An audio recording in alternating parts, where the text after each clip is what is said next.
वडीपाटीजवळ ऊस शेतीला आग, 2 एकर ऊस जळून खाक।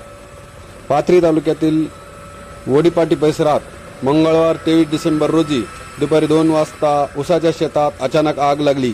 या आगीमध्ये शेतकरी बाप्पासाहेब राजेभाऊ चौरे यांचा गट क्रमांक 158 मधील 2 एकर ऊस जळून खाक झाला असून यामुळे मोठे आर्थिक नुकसान झाले आहे। याविषयीची माहिती मिळताच पाथरी अग्निशामक दलाने तातडीने घटनास्थळी धाव घेत आग आटोक्यात आणली।